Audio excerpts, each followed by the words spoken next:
So talk to me about music, how you got into music, the moment you knew you wanted to be a musician, and being homeschooled. Do you think that kind of helped your passion for music? You had more time with it, or like what, tie all that in together? Yeah, that's a great question. I I knew that I wanted to be a musician from a really early age. My parents, so I have a really good internal pitch, which Mm. basically just means that I'm not tone deaf.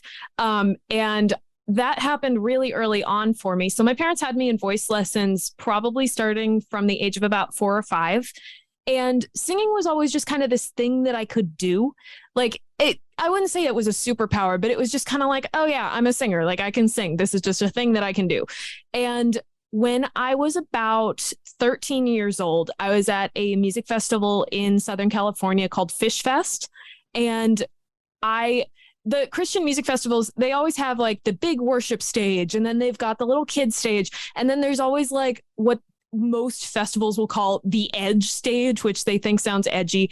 And it's the stage that they bring the like rock acts, anything kind of edgy, anything that's a little like not big enough for the worship stage, but not fit for the kids stage. So they'll bring all the rock acts there. And I was at this Christian music festival with my aunt, and we walked past the stage, and there was, have you heard of a band called Red? I don't know if you know Christian music at all. No. I listen to a Okay. lot of music, but unfortunately, Christian music is not one of them. That is okay. I, yeah. So I walked past the stage, and you should check them out because they have a really great sound. It's similar to like Flyleaf, Evanescence Okay. in that vein of music. Yeah. So I walked past the stage, and Red was playing, and I had never heard of them. I had never really heard of rock music. I just walked past it, and I heard like heavy guitars, and they were like jumping around the stage and headbanging and thrashing and screaming. And my aunt was like, "Oh, that's horrible." And I was like, "Whoa, what is that? Like, I want to stay. I want to listen to this." And so I got home. I listened to Red. I listened to their entire catalog. I fell in love with rock music. And my parents are like, I did not know this as a kid, but they were like secret internal metalheads. They actually met at a heavy metal church in the 80s in Los Angeles. And so they were super excited that I liked rock music. And my dad pointed me in the direction of Flyleaf and Evanescence. Mm. And as soon as I heard Evanescence for the first time, I kid you not, I heard like for the very first time, I heard her voice. I immediately thought, oh my gosh, like I sound like her. She sounds like me. I sound like her. And then my second thought was, people actually do this as a career. I could do this as a career.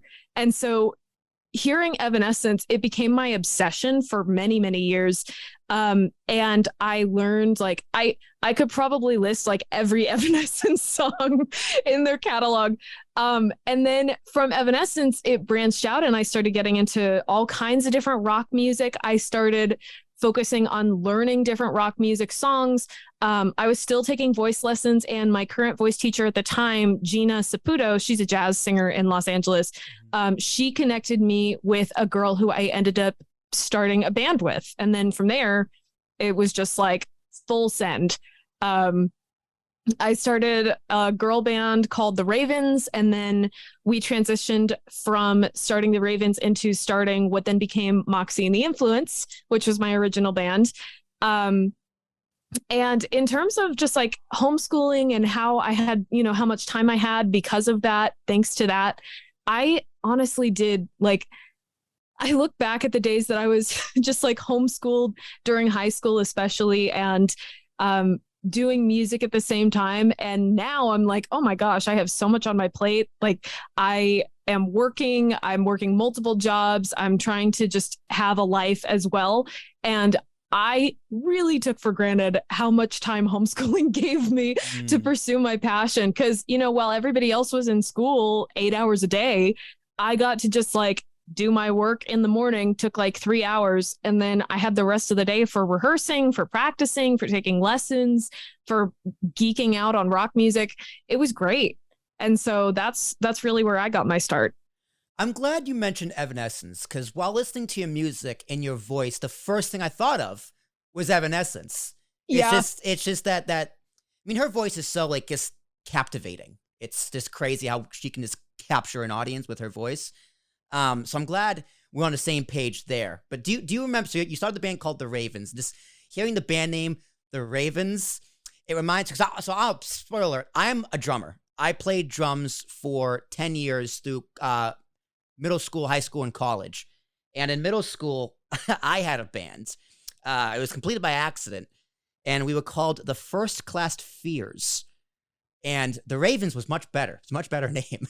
We played one show at my 8th grade graduation. And it was so much fun. I did get that high, but musician was never something I wanted to be. It's like, it was a talent I never wanted, but it's a talent I'm glad I have, that kind of a thing. Mm-hmm. Yeah. But, you never forget your first show. It's like your first rush, your first adrenaline rush. But for me, I was just like, okay, I'm good. I've done that. I'm good. Do you remember your first show? What was it like? Oh, man.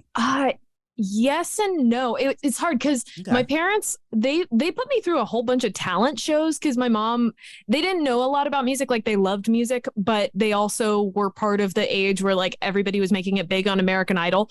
And so I did a ton of that. And honestly, well, I had and still have some of the most intense stage fright I've ever seen in a person. I teach voice sometimes now, and I taught during college. And like, I don't know that I've ever met a child who was as scared of singing in front of people as I was. So I remember, oh man, I do remember my first show with the Raveyns. It was also, this is a side note, but the Raveyns it was a good band name, but the band name of the Raveyns spelled normally was already taken.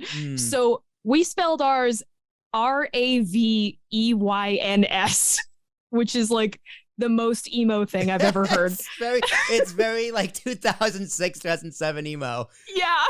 That's the best generation for emo. It's like the best. Honestly, yes, definitely agree.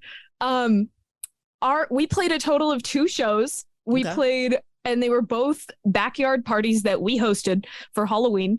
And the first show I remember playing with that band, I think we played like 5 or 6 songs, and they were all covers. And we did the backyard of our drummer's house, and it was this super tiny space, so we didn't have a lot of room to move around, and we had to keep it really quiet. And I remember just being like so intensely nervous, because also being homeschooled, I had never been to a party. Right. I had never been to a high school party. So like, not only am I playing my first show ever with a band, I'm also at a party, which I've never been to. And it's all these people from like the local high school who I always wanted to be friends with, but I didn't know. And so I remember starting the set and being extremely nervous and just wanting to like turn around and sing the whole time, because I was so scared of people hearing me, of forgetting the words, of looking stupid on stage, which I still look stupid on stage sometimes. I'm owning it now. But but just that moment of, I think I got through the first song mostly just like turning back and forth. Like half the time I was looking at the drum set, and the other half of the time I was just kind of like closing my eyes at the front of the stage and singing to the audience. And then after I got through the first song, I was like, I can't do this. Like, I need to turn around. And so I turned around and I just faced everybody in the backyard, and we did a song by Michael Jackson, and everybody like lost it and they loved it. And I just remember feeling like, this is it. Like, even though it's just a tiny backyard party, this is what I'm supposed to be doing. It was really cool. That is really cool. It's always good to remember your first. I'm just thinking back to mine now. I only remember we played Beverly Hills by Weezer. It's the only thing I remember. Nice. I hated that song then. I hate it more now. Because it's just like, I love Weezer, but Beverly Hills, like when I was in 5th grade, was the song. And I was like, the song is just monotone, it's boring, and it's repetitive, which is a problem for a lot of songs. But, someone had to write it, and someone loved it, and someone put their passion into it.